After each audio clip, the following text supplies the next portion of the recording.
Welcome to the Growth Concept Podcast. I'm your host, Keone Upton, and my mission is to empower growth through meaningful conversations. In today's episode, I feel is an episode everyone needs to hear. Whether you're in a relationship looking to build one or wondering how to align your goals and values to your partners. I'm joined by David Kiwi, co-founder of Kiwi Coaching, who's on a mission to help couples stop just surviving and start thriving. We unpack on how to win every single argument without losing, the power of unspoken expectations and marginal gains, as well as the just being vulnerable and communicating with your partner. This conversation is absolutely amazing and one you do not want to miss. Thank you so much for tuning in. That's enough from me. Let's get into it. Enjoy.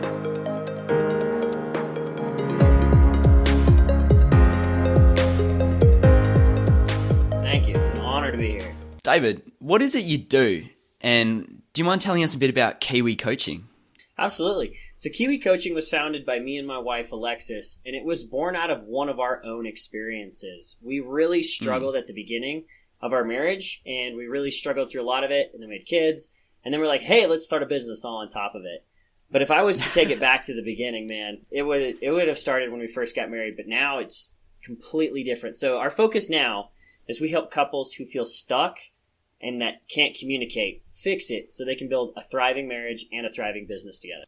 For sure. So Kiwi Coaching essentially helps couples who are in business together or just couples in general? We focus mostly on working with couples who are in business together, entrepreneurs or network marketers.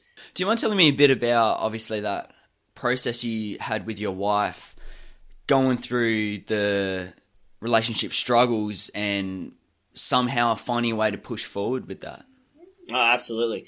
So as I said, it probably started off when we first got started. When we were first married, I was like sitting in the kitchen and I asked my wife for my birthday if she would make my favorite meal, which is lasagna. The one my mom had made every year without fail. And yes, I know I didn't set her up for success with that request, but I really wanted it. Well, she did. She went out and she used her grandmother's handwritten recipe. She got all the ingredients. She put the dish on the table in front of me. It smelled amazing. And I went to dig in, and I stuck my fork in it, and my fork hit something like rubbery, but not like a noodle rubbery. And so I peeked between the noodles, and staring back at me in just disbelief was a hard-boiled egg. That does not in the lasagna. In the lasagna. I was like, what in the world? So I sat there, and I looked at it, and I'm like, do I tell my wife, my brand new wife, who's glowing with pride, that her lasagna has just committed an unforgivable culinary crime? Like, you don't do this. All I could think was, that's not how my mom made it. And with boiled eggs. Yeah, with boiled eggs, like, who does that? And so, honestly, I wasn't sure what to say, and I was kind of afraid of her reaction.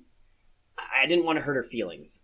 So I kept quiet like a good husband, and I swallowed my pride, I swallowed my thoughts, and I swallowed the lasagna. But it did not taste good. To just sit there and suffer through that. And that wasn't the first time. Over the years, many couples, and us included, have experienced that where we just stay silent. We don't know what to say. We don't know how to say it. And we loved each other, and we fought through stuff, but it really came to a head when we started a business. And we're like, hey, let's work together. That sounds like a great idea. So we started working together. We encountered a ton of challenges. And it got to the point it was stressing our marriage. Our marriage was kind of on the rocks a little bit. My wife actually, she says, you got to tell it. She gave me an ultimatum. She said, we need to do something or this is going to end all of it. No and way. So a friend of ours was like, you should try coaching. And I was like, I've already invested $30,000 into my business. I was like, I rolled my eyes and thought, yeah, great. How much is this going to cost? But I also knew something had to change. Something had to change. So we sat down, we shifted our commitment, and we took the coaching. It was just a few weeks. And we put the practice lessons down. We sit them together. We followed all the plans. And I kid you not, at the end of it, everything changed.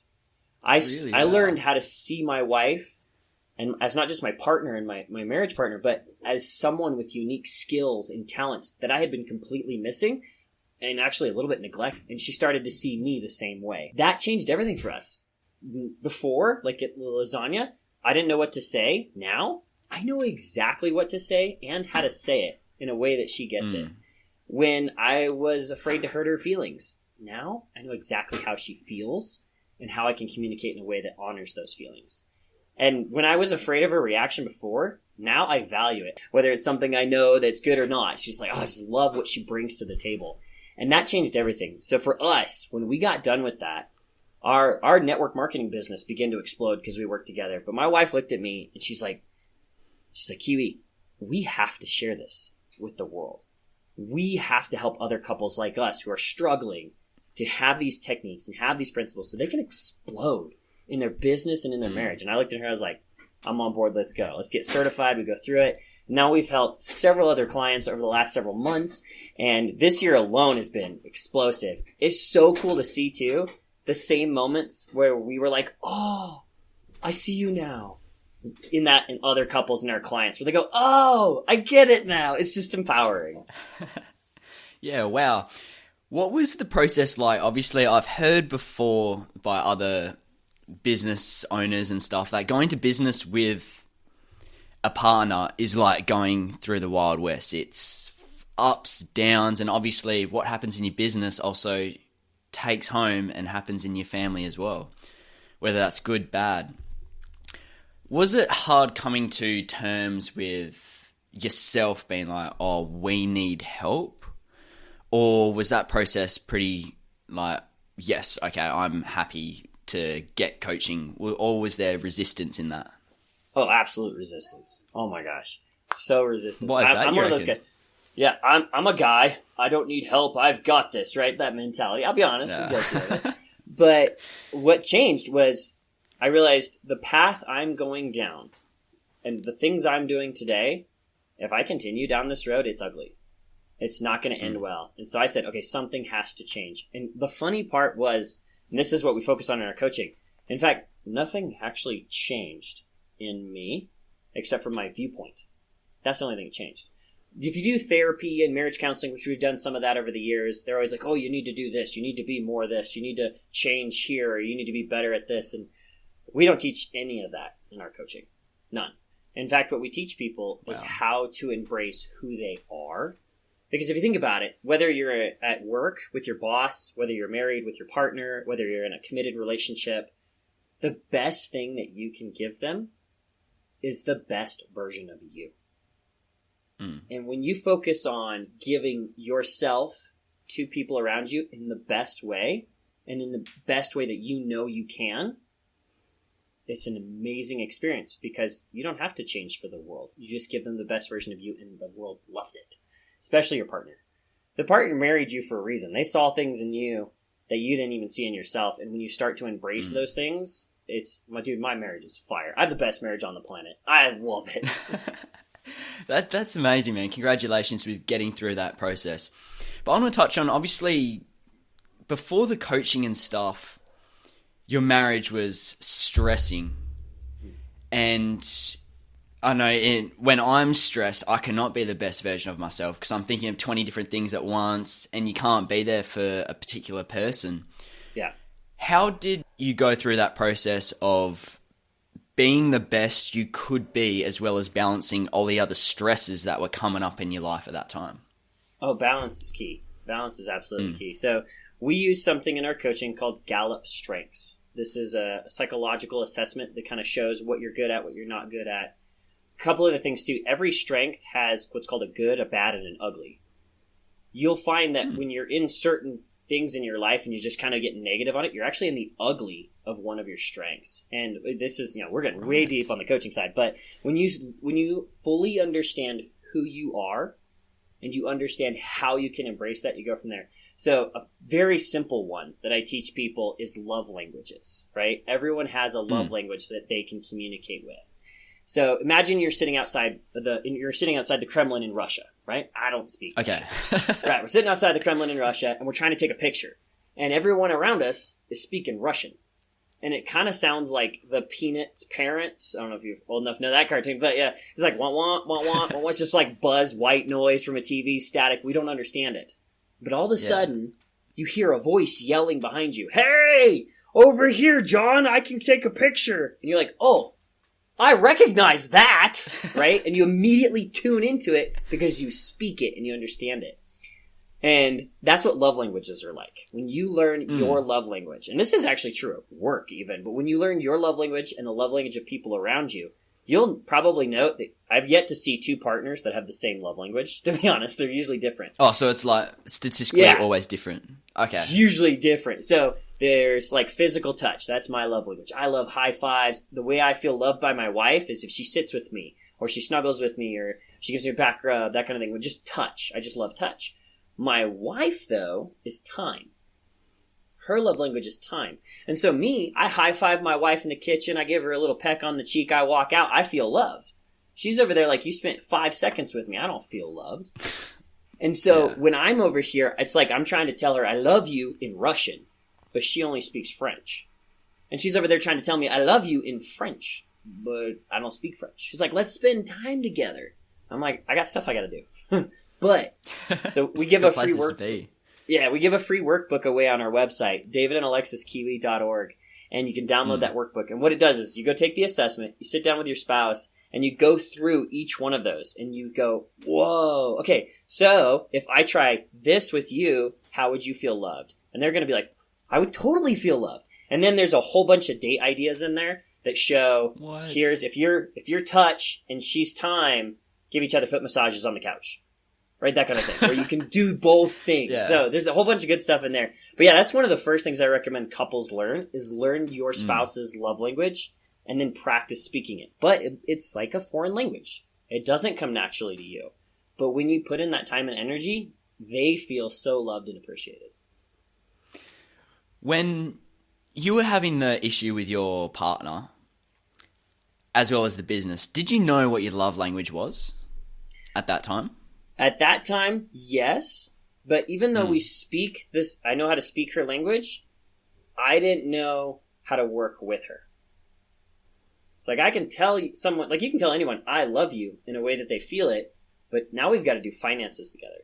Now we got to do these different things together. And now I have expectations in the business, and she has expectations, and we have to deal with those. So there's all. It's not learning each other's love language is step one. There's a whole lot more that'll set you up for success. I don't know if you want me to go into that, talking about unspoken expectations into agreements. Yeah, for sure. Because obviously you were saying that you knew each other's love language, and the coaching that you received during that tough period in your relationship, that helped you see the other person's point of view more. Do you think seeing the other person's point of view was the key motive behind the successful relationship you have now? Absolutely. Through Gallup, I learned that my wife, like her goal in life, is to connect with the right people. She loves to build relationships. She loves to connect and spend time with people. And the second thing that she loves to do is think, learn, and create. So she likes to sit down and have deep discussions about astronomy or whatever's on her heart. Me, though, I'm all about getting things done and moving people forward. So I'm over here and I'm like, you need to move people forward in the business. And she's over there like, you need to connect with them better. And we're not communicating on that. But now in our business, this is the exact same scenario. I'm like, cool. She's like, you need to help move these people forward. I was like, let's do it. Oh, these people need some good connection. You'll handle that. And we started to divide the roles based on what our gifts are. Wow. And it exploded. It was so much easier. Amazing. Every argument, every discussion was so much easier. Wow. That leads me on to, what is your true mission in life right now, and what legacy do you hope to leave behind with your personal life as well as Kiwi Coaching? Oh, gosh. You said like personal life, right? So I'll start with that one.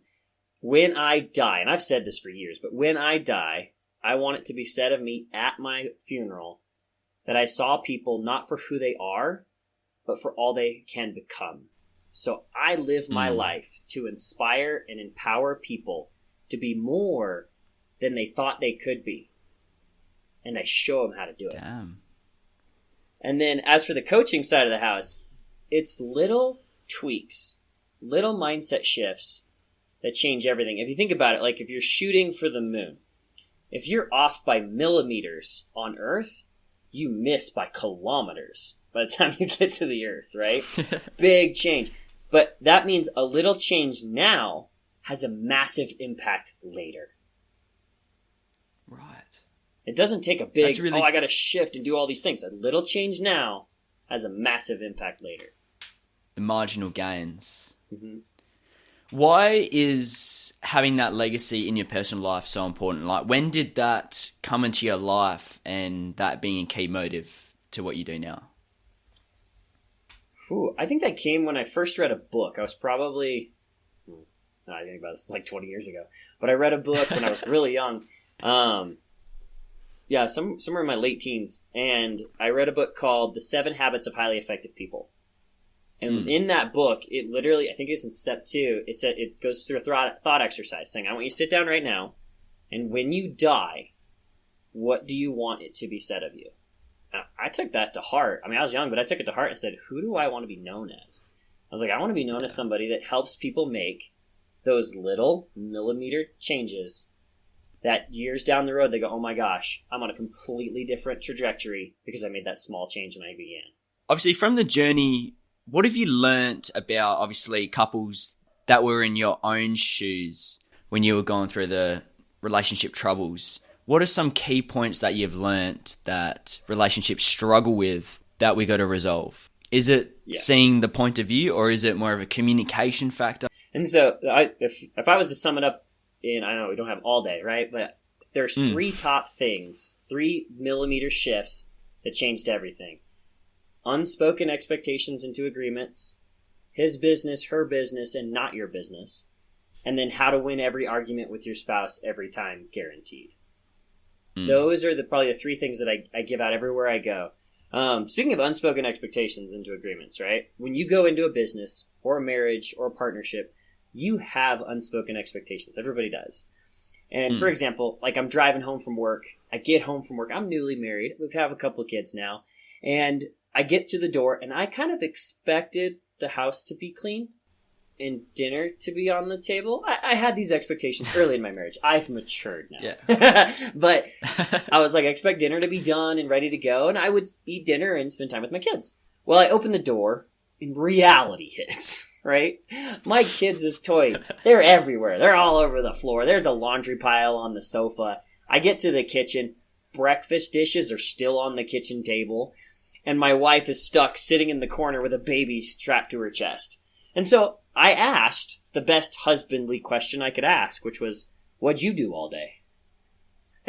Oh, no. Started a fight, right? But I had expectations, and now they were shattered. With the lasagna, I had expectations, now they were shattered. So this is an exercise I tell couples to do, and that's you take 3 pieces of paper. I recommend doing this with food. But you take 3 pieces of paper, and on the top of each page, you're going to write mine, yours, and ours. Or, in the cases of your spouse, you could write like Kiwi, Alexis, and ours, right? Underneath the paper with your name on it, you're going to write what you expect yourself to do, whether that's in the business or in marriage. Now, this is not a once and done thing, too. Me and my wife do this maybe quarterly, at least yearly, where we sit down and we talk about this. But then we write them all down. Then you compare notes with your spouse, with your partner, and you'll find that they don't match. But it's in those moments outside of the unspoken expectation now shattered. It's in a central moment, usually with food, where you can talk about it. Like, hey, my wife's like, I hate laundry. I expect you to do it. I'm like, I hate laundry. I expect you to do it. And now we can sit down and say, okay, laundry does have to get done. How do we want to do it? In our case, we divided it. She washes it. I fold it and put it away. But the unspoken expectation is now an agreement on who's handling what. So I highly recommend doing this with your business, with your partner, in your marriage with your partner. If you homeschool your kids, do it as well. I mean, pick a category because they can be lengthy, and then just work through it. It gives you that opportunity to talk together about each one of these and then come to an agreement. I got a couple of questions on that point alone. Yeah. Obviously, with your business and personal relationships, do you combine the two in this exercise, or do you keep business life, personal life separate in this equation? Me and my wife tend to combine them. There's probably 3 big things in our life that we fight about the most. Homeschooling our kids, the businesses, we have 2 of them now, and like household work, like who handles what in the house. So that's probably the big area. So I usually will do all 3 on my piece of paper. I'll actually make like 3 sections, and that's how I'll divide it up. If it's your first time doing it, I would pick just one category and start with that. But if you're feeling up for the good discussion and going through everything together, do all the categories together. How does an individual or a couple as such identify what category to pick? Because obviously life can be hectic, so many things going on. How does one be like, okay, I want to focus on personal, professional, business, or fitness life? Do you have a process on choosing the right category for the couple? Yeah, which one causes you the most arguments? Start with that one. It's a true story, yeah. Like for us, it was business. Business was the biggest fight. But we had been homeschooling for years, so we had already done this with homeschooling. But yeah, when we did it with the business, we found out that she's really good at these things, like connecting to people, sending out the emails. So she rocks that. I'm good at back office stuff, working on different things. I'm good at presenting the business too. So I usually do the keynote speaking and the stuff like that. So we just operate in that now that we've come to agreements. And then when you're each handling your areas and then the parts that you have to handle together, like we sometimes do podcasts together, it is just so much better. And you've come to that agreement where it's like, hey, I got this, you got that, we're rocking it. And the whole business begins to move forward step by step because you're both working together now. During your process, what role did self-awareness play in obviously growing together, growing the business together, as well as your personal relationships as well? What role did self-awareness play in that? Well, that was huge. Huge, wow, okay. Yeah, that was huge, self-awareness. I mean, I can only speak to me, but I've met a lot of people, and a lot of our clients are this way. They were told, as a child, you need to be this way. Because that's how their parents were, or that's how the culture was that they grew up in, or that's how, insert thing here. And they were told, you have to be this, you have to be this, you have to be this, you have to be this. When they're finally told, you don't have to do that, you get to be you. I don't know how many tears have been shed at this point, when they're like, wait, I get to be me. Like, yes, you are infinitely unique, and you get to be you. In fact, the world needs you to be you. Your spouse, your partner needs you to be you. Your boss, your employer, they need you to be you because that's the best thing you can give the world. And I always tell people too, especially when I'm training them in like network marketing and stuff, I was like, don't do it like me. Don't. Because I do it in a way that works for me. And if you try to do it like me and you try to be like me, I'm going to beat you with my experience because I'm the only one that's me. But if you can be you, you can go from there. So it wasn't even like I had to change for the world. In fact, it was bringing me back to embracing who I was born to be. That self-awareness made my marriage explode, made my job and career explode, made our businesses explode, made even being a dad explode. I started to give my kids a better version of me because I was now self-aware of what I'm good at. That's amazing. Do you feel for the males, do you think the self-awareness phase for them is a lot tougher compared to females that you coach? Obviously, with typically males having to live up to Mr. Tough Guy. These days, that's slowly easing out and gender roles are slowly changing. Do you see males struggling with self-awareness more than females, or is it pretty 50-50? From my experience with a lot of our clients, the males tend to be a little more self-confident, but that's actually hiding lack of self-esteem is what it is. We've been taught to hide that, taught to hide our feelings. What I find the women struggle with more is they're more worried about their husband's feelings. They're more worried about that. When we taught a lady that called his business her business and not your business, you are responsible, this is your business, for what you think, do, and create and learn. No one can take that away from you. Whatever you're thinking, that's your own. Whatever you want to create and learn, that's your own. But you are not responsible from whatever somebody else thinks, learns, creates, feels, and does. So in a marriage, I can create an environment based on my wife's love language and what I know about her, where she can feel loved. But I'm not responsible for making her feel loved. When the lady realized that, this last lady actually was about a month ago, she was awesome. But she realized that she had like this moment. And I was like, oh, you okay?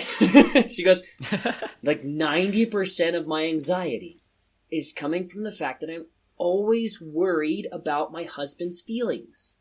And I can't control them. She's like, but I was like, but you can control the environment you create. She's like, that I can control. I can focus on that and I can do better and I can do that. I'm going to focus on that. And she felt so empowered to do that. And when you focus on what you can think, learn, do, create, and feel, you're empowered to change anything about your life, your business, or your marriage because you're focusing on what you can control. I tell this to managers too. You can't control your employees. You can put big waves of money in front of them. You can take things away from them, but you can't control them. But what you can control is an environment and a culture for your team. So I say, so focus on an environment where people feel like they can try new things, succeed, and fail, and fall, and learn, and grow. And when they feel safe, they're going to have a better loyalty for the team and for you as a manager. And they're like, oh, I don't have to worry about what my employees do. I mean, to some extent, but you have to worry about more the environment you create for those employees. I implemented this at work, and I tell people this all the time.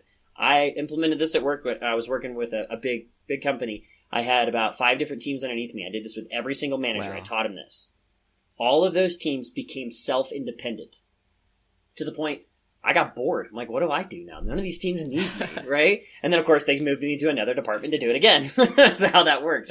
But that is empowering. And then the last piece of that is what we call not your business. Or another way to say it is God's business. So if you think about a hurricane or a typhoon, actually, I think down in Australia called typhoons. But you cannot control that. Nobody can. It's outside of your control. So if you sit and you stress about the things that are beyond your control, all you do is cause yourself anxiety. When you focus on the things you can control, you go from there. So, like, we lived in Florida. We have hurricanes. I can't control the hurricane, but I can control how prepared I am for the hurricane. And when you're prepared, even if disaster comes, and you've practiced that preparedness and that plan, you have peace. That's a very good point. I want to talk about how to win an argument with your partner, obviously without losing your partner. Exactly, right? How to win every argument with your spouse every time, guaranteed. When I learned this, I was so skeptical, and I was like, what do you mean guaranteed? Like, guaranteed? Okay, come on. I mean, I can win a few of these. I mean, the joke is always when a man is in a restaurant and they bring him, you know, how would you like your steak, sir? He's like, oh, like winning an argument with my spouse. I'm like, oh, rare it is, right? But no. There's a lot of things with that. So I got to tell a story with this one because let's hear it. This goes really good. Speaking of lasagna, right? I'm with my boss. This was about 6-7 years ago. And we're eating in the work cafeteria and we're just talking about our favorite foods. And I was like, oh man, I love a good lasagna. And he goes, oh, no way. He's like, my wife, she makes a great lasagna. I'll have her make you one and you can take it home to your wife. All I could think was, oh God, please don't. Like, I'm going to get in so much trouble if I do this. Well, the next day, sure enough, in the fridge, in the break room, is a big old 9x13 pan of lasagna with my name, Kiwi, right across the top. Oh, and I bump into my boss. He's like, did you see it? My wife made you lasagna. I was like, yeah, I saw it. So he gave me the instructions on how to cook it. And I sat there thinking, do I take this home to my wife and have a fight? Or do I leave it at work and disappoint my boss? But I also thought, this is probably the first time in my entire marriage I'll ever have good lasagna. So I took it home. It gets good. It's like, I put it in the fridge, and I think strong in my head, but I'm a little more sheepish. My wife opens the fridge when she gets home, and she sees it. She goes, what's that? And I'm like, food? She goes, mm-hmm. Opens it up. She sees what it is. She goes, where'd you get it? My boss's wife made it for me.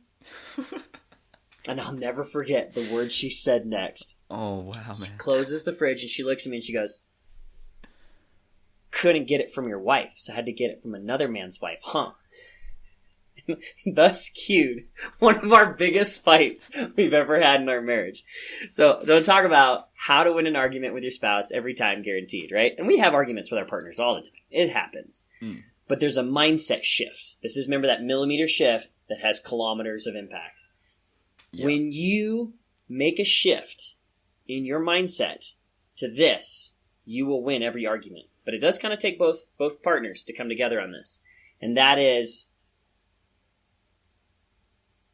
it's you and me versus the problem. Some common misconceptions are when you argue, someone has to lose.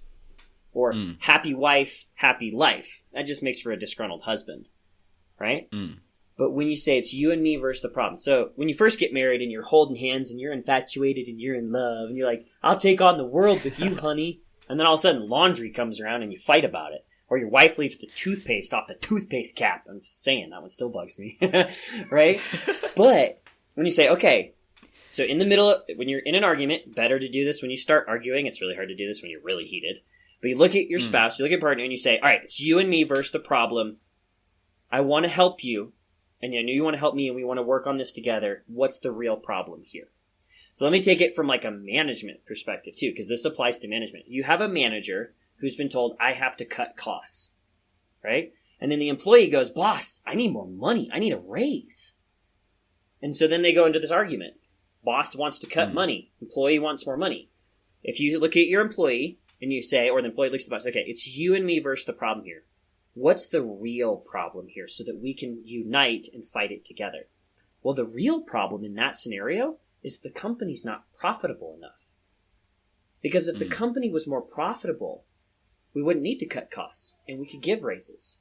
So the employee and the manager come together and say, okay, cool. How can we make more money?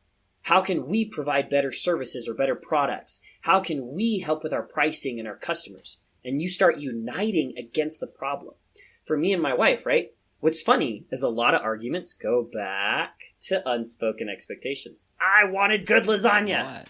And I couldn't say it, right? And she wanted to know how to make good lasagna for me. The real problem was I had a specific thing in mind and she wanted to make it. It's not that she didn't want to make me lasagna. She just didn't know how or what I liked. But when you do that, when you shift your mindset and say it's you and me versus the problem, you got it. My last example on that is, if anyone's played video games, any of your listeners, they know what friendly fire is. For those that don't, when you're in a video game and you shoot your partner that's on the mission field with you to complete capture the flag or whatever, well, now they're dead or waiting to be respawned, and you're on the mission alone. It does you no good. So if you can, hey, stop friendly fire, let's focus together on the mission, because it's you and me versus the objective, and let's take it down. Let's go back to the lasagna point of view. So you come home, your wife is pretty heated with, obviously, another woman's lasagnas in the fridge. By the way, that lasagna was delicious. Did your wife think that as well? She wouldn't touch it. Me and the kids loved it. Makes sense, eh? So how did you guys work through that? Obviously, unspoken expectations, like you were saying. You wanted nice lasagna. She didn't deliver that. Do you feel addressing those unspoken expectations, as well as the small little things, is so important for a successful marriage? Or does it get to a point where it's like, okay, now that's just silly? I mean, we laugh about it now. It wasn't funny then. But we laugh about it now. But you're absolutely right. Those little things, I mean, that was years ago. And it took us years to finally get coaching and to get help. And so little unspoken expectations, especially those that go unmet, become like seeds. Seeds that can grow like weeds in the garden of your marriage, weeds of resentment. And you can start to have this wedge between each other. You start to build this, well, we just don't talk about this problem. And it becomes to the point, it's an elephant in the room that nobody talks about. And if those things aren't addressed, like remember how millimeter changes make kilometer differences, if those things aren't addressed, they can lead to bigger and bigger and bigger problems till you're then sitting looking at divorce, where you're like, I can't figure out how to work a business with you. And it's come to the point you're like, why are we even married? I mean, I've been there. I know that feeling. And so we've worked with couples that are on the edge of their rope. They're like, I don't know where to go from here. I need some help. We've also worked with couples that are not there yet, but they're like, I really feel like we're having trouble communicating here. And then we've worked with some couples that are like, oh, we're doing pretty good, but how do we go to the next level? And the biggest thing is little small changes. Put those unspoken expectations on paper. Understand who's got whose business. What business are you living in? And then when an argument comes up, change your focus. It's you and me versus the problem. Because then here's the cool part. When you change your focus like that, so it's you and me versus the problem, every challenge obstacle, difficulty that comes your way becomes a stepping stone to take your marriage to higher heights, becomes a building block to build the foundation of your future. It's no longer this thing that you stumble over. It's this thing that you build upon. Every time you go through a challenge, like, oh, we're going to come out the other side even better. With the lasagna example, did you sit with your wife after that heated discussion / argument and go through the unspoken expectations? Or was it kind of, oh, I screwed up? For years, it was actually a source of contention. Wow. Years. This was a source of, to the point, those that knew us really well, if we're like at dinner and somebody wants to just watch us, because people like to do that, watch us pick a fight, they'll just sit there and be like, man, lasagna would be good right now. And my wife would get all flustered and I would get all embarrassed because they knew it was like a source of contention between us. But eventually, and I'll kind of bring it close to that lasagna part, eventually my wife swallowed her pride. And she swallowed her thoughts and she made the trek to my mom's house to get this lasagna recipe. Now, this is 10 years after we've been married, right? So we've had this problem for a decade, and she's like, fine. She had tried 5 different recipes. I didn't like any of them. They were gross. I don't like none of them. And she had kind of given up, but she's like, you know what? Let me try it. Let me go get the recipe. So she goes to my mom's house. She sits there at the kitchen table across from my mom, and she says, what is this recipe that he loves so much? What is it? I need this recipe because I can't seem to make it right for him. Please give me your coveted recipe. My mom looked across the table at her in shock and was surprised. And then she shrugged and went, what recipe? I always just bought them frozen from the store. Kid you not. And when my wife told me that, I was like, oh, I'm a numbskull. Like, I felt really bad. Because apparently I just like Stouffer's lasagna frozen from Walmart. Right? I like apparently cheap lasagna. And it's funny though. We never sat down.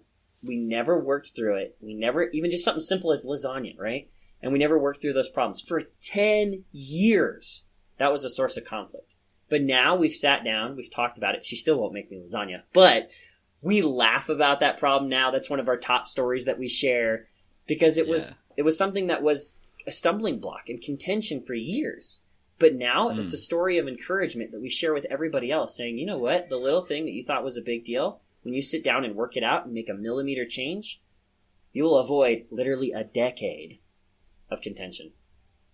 Never underestimate those small little things, eh? Yeah. With the pressures of business, relationship, personal life, your work, everything, fitness, when work builds up and the pressures are ridiculous, and then you come home and you're really heated, snappy, you're just done with the day. How do you go about with communicating these bad days at work or the deep pressure or stress you're in to your partner so you don't boom, snap, and fall into another argument? That is huge to be able to do that. So a lot of guys will come home, and especially me, I got 3 kids, 10, 5, and 1. So I've got work. Toddler to almost teenager, right? So I walk in my house and it's chaos. It's chaos. So I know when I get home, it's going to be chaotic. And I know my wife has been dealing with that chaos all day. And so when we go and we communicate, some days are really hard for me at work. Well, I'll go in and I'll look at my wife. I kiss my kids, I kiss my wife, and I say, I just need a few minutes, and I'll be right back. And I go take just 5 minutes, and I go, breathe and decompress. A lot of times, too, I'll try to do that before I get home. Probably the biggest thing that helped with our kids and our marriage, though, is what we call couch time. Couch time? Couch time. And this is how we teach it to our kids. Me and mommy, we're going to do couch time. And the 1-year-old's not great at this, but here's the rules of couch time. You sit down with your partner, and you tell your kids you're allowed to be in the room. But mommy and daddy, we're going to talk for a minute, and you guys can't interrupt us. In just 5 minutes. Now, if you couple this, I highly encourage this, couple this with the love languages. So if they're acts of service, make them a little coffee. Make your partner a little coffee before you do this. If they are touch, give each other a foot massage or a hand massage or something. If they're time, they're going to love this. If they're words of affirmation, make sure you speak positively during this. But here's what you're going to do. For 5 minutes, just 5 minutes on the couch, in front of your kids. They can see you do this. They're just not allowed to interrupt. You just talk. You communicate about your day. You start with each other, and sometimes we talk about work. Sometimes we talk about whatever. Sometimes we talk about the funny reel we saw on social media. And we just talk. And we just connect. And when you and your partner connect first, and then you feel like, okay, we've filled each other up, then you address your kids. Because let's be honest, kids are draining. But with the other thing too, I was working with a psychologist who taught us this, and he said when the kids see you communicating, getting along, and having discussions together, psychologically, even at like 1, they see that and they know that their survival is dependent upon you two getting along. So when they see you fight, they're worried about their survival, psychologically speaking, even though they don't speak and understand. Age 1. Like at age 1. Wow. But when you, in front of them, have a conversation, spend time together, and they know my whole world is safe because mommy and daddy are together. My whole world is safe because they're communicating together. And so it's a little hard at first. If you have really littles, it takes a minute to kind of train them. And we say, mommy and daddy are having couch time right now, and you put them off the couch, right? The older ones, like my 5-year-old and my 10-year-old, they get it and they love it. In fact, if we're ever arguing, my 10-year-old would say, do you and mom need couch time? Because they know that's going to help to sit down and just talk. And again, millimeter change, kilometer difference. 5 minutes together on the couch every day. And so for guys, if you work, when you first get home, make this the first thing you do. Kiss your wife, sit down, we're going to do some couch time. And then the kids see that. And on top of that, your relationship comes before they do. Now, they're important too. But when you keep that strong, the relationship with your kids is strong. When you keep that strong, especially if you're in business together, your business is strong. That is the key foundation of the family you built. When you guys decided to build a life together, that's how it started. It was just you two. You got to make sure that too stays strong. I was looking at stats on the marriage divorce rate, why divorces actually happen. It turns out this number is really scary and hard to say. 40% of marriages today end in divorce. 1 in 2 of those relationships end in divorce because of frequent arguments, which I think makes this conversation so important. Talking about how to win arguments with your partner in a way that's working as a team.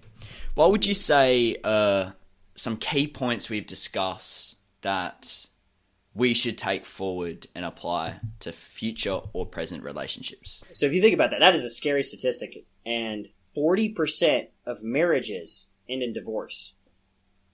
That means 60% end in death. So think about that for a second too. So you live your whole life together.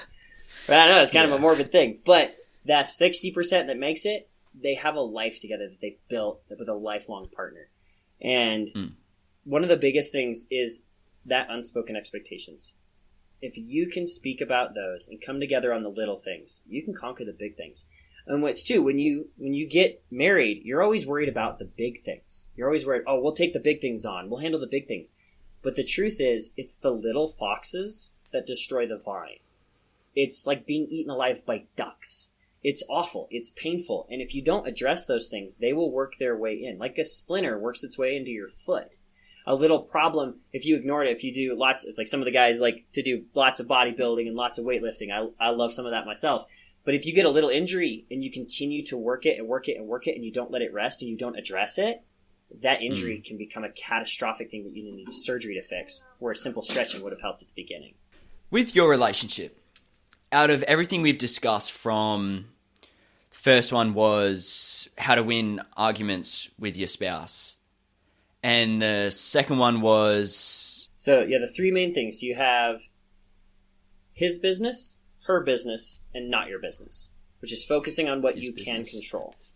How to turn unspoken expectations into agreements, And then last but not least, how to win every argument with your spouse every time.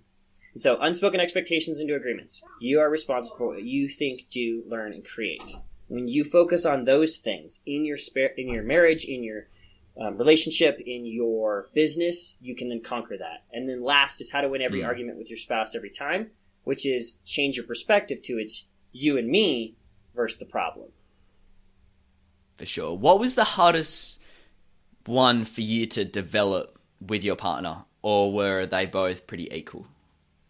The hardest one to develop was probably his business, her business, and not your business. And I'm just going to be honest and real. That was because of childhood trauma that we had.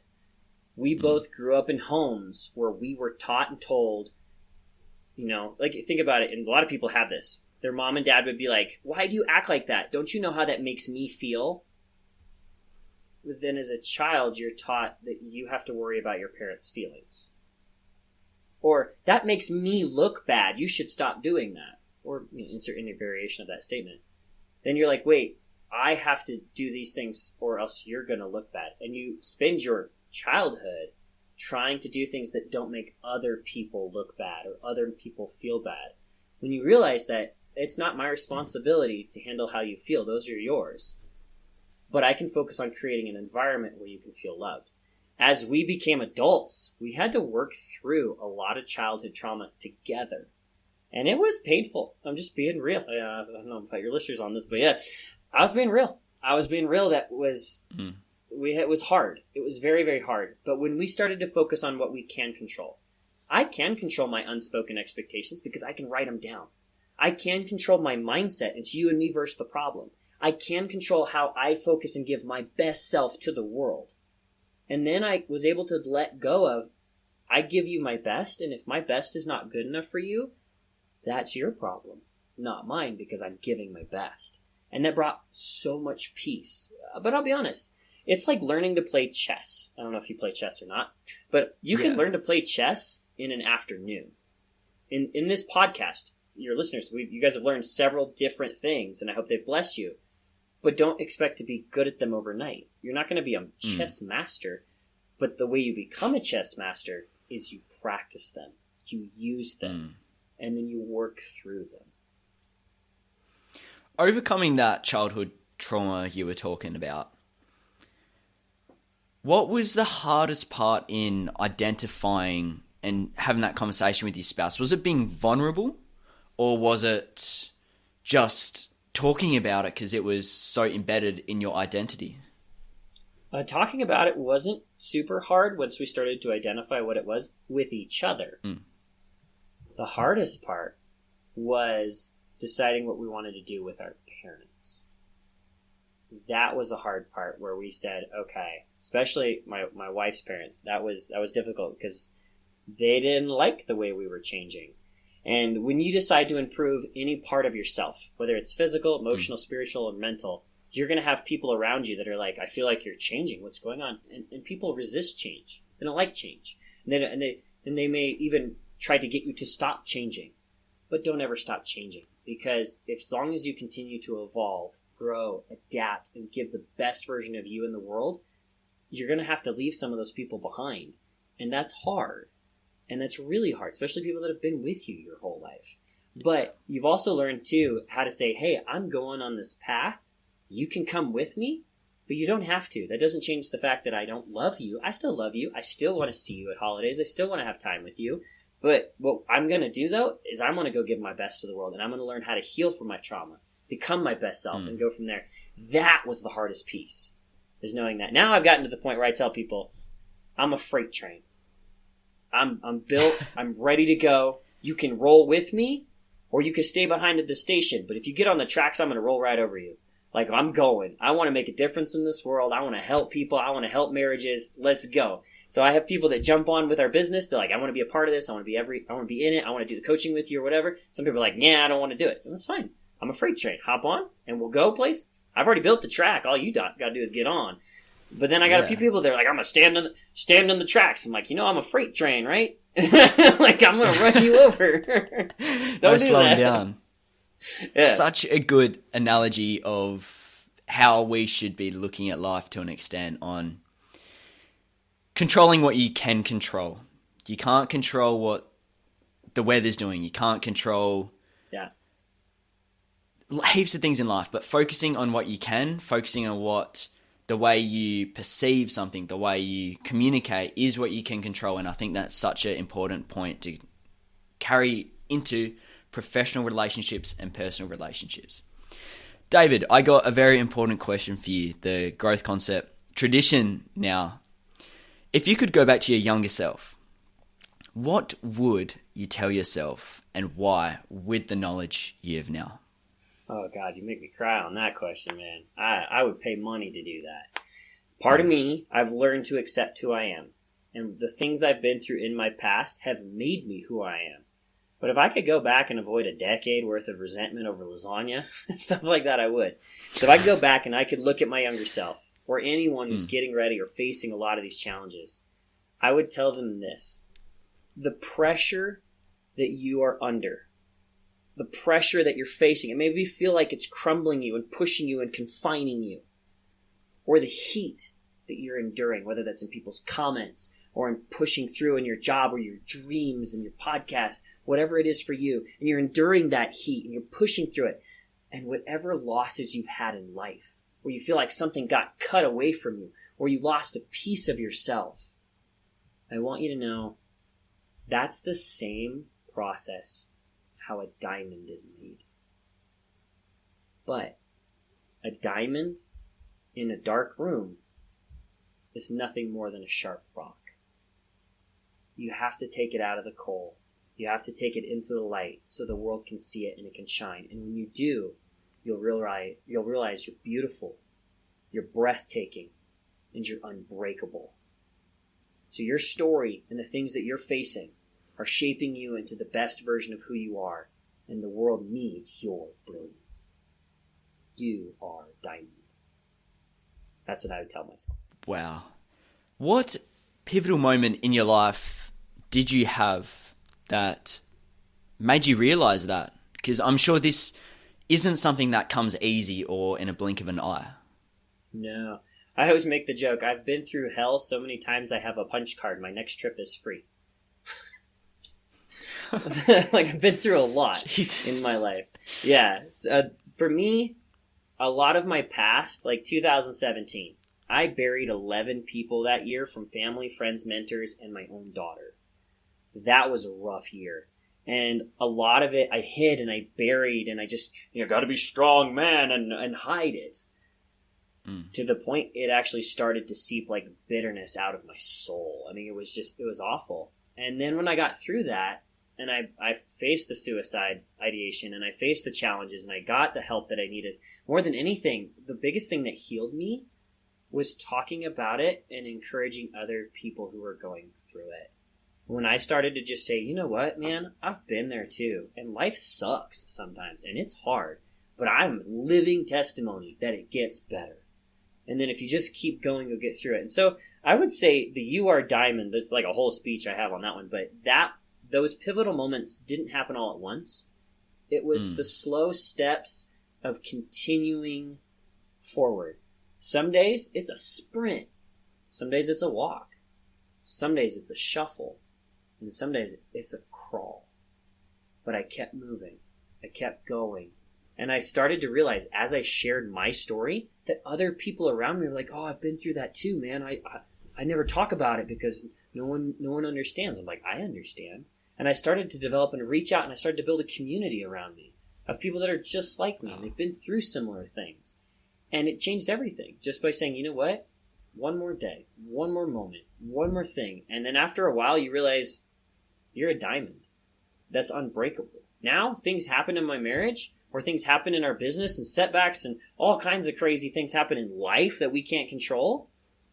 But I'm like, I can control what I can, and I'm unbreakable. I'm beautiful. And I'm going to rock this. You can too. I love the way you worded that, David. Absolutely amazing. For the listeners listening who want to know more about your work, what you do, your journey, your story, where can they go to find more about you? Absolutely. I am on Facebook I have a profile there. Every single day, I try to go live and share like a 1 to 5 minute just inspiration. Again, I'm living to inspire and empower people. So I share little bits there. So you just want to see more of me, that's the best way to do it. If you want to learn more about me and my wife, what we do, and get some of those free resources, checking out davidandaLexisKiwi.org. And you will be able to download that, see our coaching, see options there. And if you ever want to just reach out, just hit me up on Facebook. I'm more than happy to meet with people, talk back and forth.